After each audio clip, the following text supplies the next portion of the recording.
So, getting into stylistic change with new members and stuff, like, just if you can elaborate a little bit on what these new cats have brought to the fold for ST, you know, because you're doing your thing, you know. Yeah.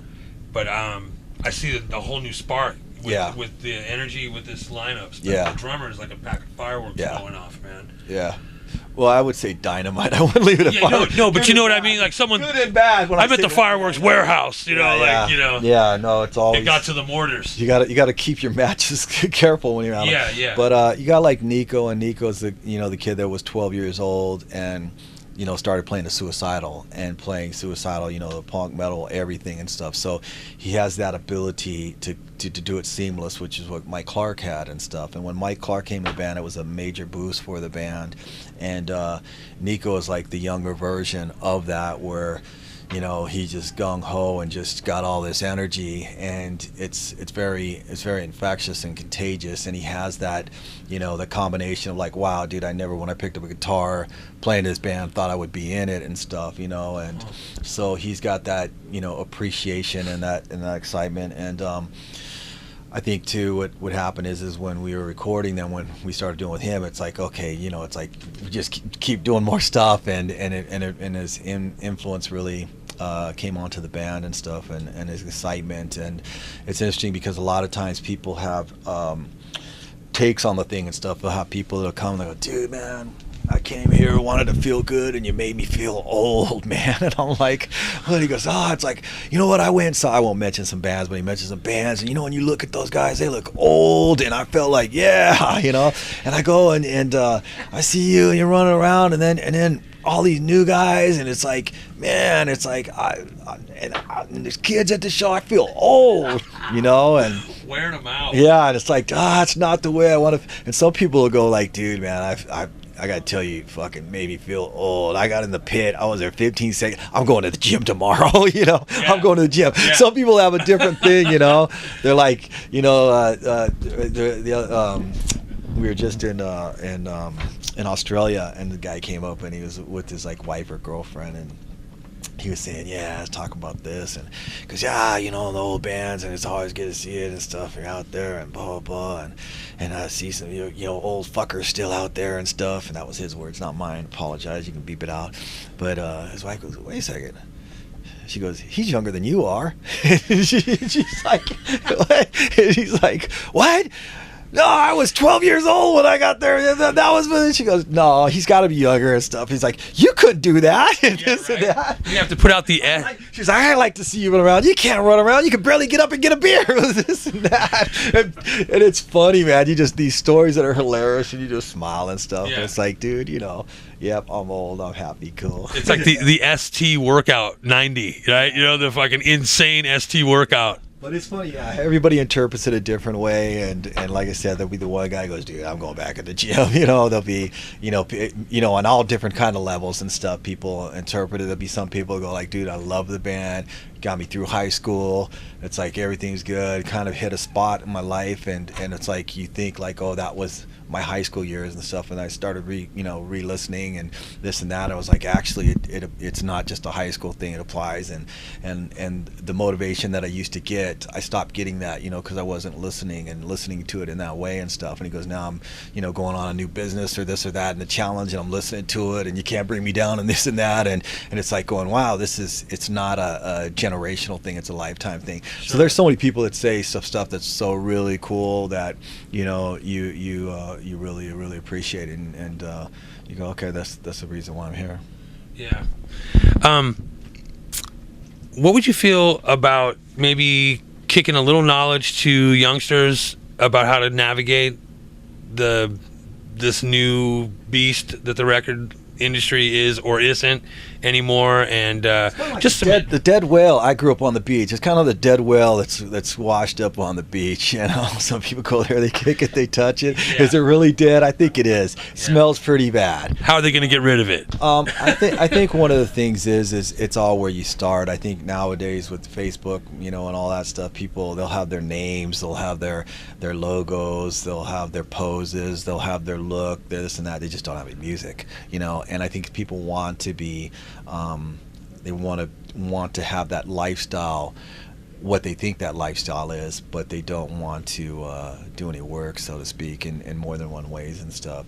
I think, you know, with our situation is if you enjoy something, that's great, but there's a lot of people waiting on tables that think they're actors and actresses. You know, some of them make it, some of it don't. But you know, you have to sit there and obviously apply yourself, but it's life, you know, and you have to learn from it.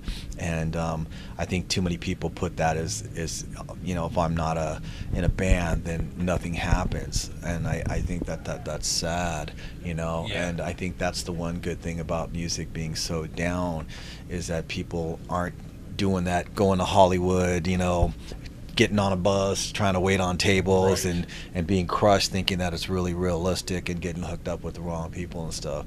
I think the point is, if you want to do something, give it your all, give it your best, know what you want to do, and do it, and you know, be on that journey, but don't have the blinders on. Look around, see what's out there, you know, meet people, you know, stay with people that are good, avoid people that are bad, you know. But it's life, you know. And if that music part can take you a long ways, great. But, you know, life is life, and it's more important how you feel when you wake up and what you got to do in the day, and, you know, how you feel about yourself than, you know, how loud of a sustain you can get on a guitar, or, you know, how fast you can do a double kick roll or something. Right. Solid. So, yeah, this is kind of an off question, but where do you still draw this crazy vocal mentality? Because you know, I know you from being so mellow, and so, you know, and then you bring out this animal, this total beast, and first lyrics on the new album, you know, you introduce yourself again as, you know, Psycho Michael, I'm crazy, and that whole thing, and I just, that's an incredible energy to sustain and still feel. And I just want to, you know, maybe have you talk a little bit about where you derive that from still. I think it is. A lot of it is like psycho. You know, what we say psycho isn't what other people is. Like my dad said, you know what, in life, you know, what a lot of times what people call crazy is not crazy. It's just other people's inability to understand. And any great invention was crazy. You know, you look at Da Vinci and all his drawings and stuff. That was crazy when you think it in the context of the time and stuff, you know. And so, you know, they want to kill people and torture them and this and that because something's wrong with them. But flying, you know, all the articles, man was supposed to fly, be born with wings, you know, all those type of things. Everything was crazy before it happened. My brother, you know, was a pro skateboarder, but when they, you know, first emptied out pools and skated in it before that was done, that was crazy, you know. And people went there to kind of like go, it can't happen, that's impossible, it's not going to happen. But as soon as someone sees it done, then that believability comes across. And I can't remember who it said, but someone was saying that the only things that aren't possible is what someone hasn't thought of yet, because once it's thought of, then the timeline to when it's going to happen starts. And it may be a long one and it may be short, but until it's thought of, it won't happen. But when it's thought of, it's going to be possible and stuff. And it's easier to copy something. But I think, you know, that's in life. People have doubts. They do their whole doubts, and they make their doubts a very strong, powerful wall. And I think it takes the person that isn't worried about the peripheral or what people are going to say to just go there and it's like, okay, whatever, and knock out the chatter. So like I said, psycho for us is like being crazy enough to believe in yourself, being crazy enough to sit there and go, that yes, there is a way to do it. You know, you may not understand it, that's fine. All the people say it can't be done, doesn't matter.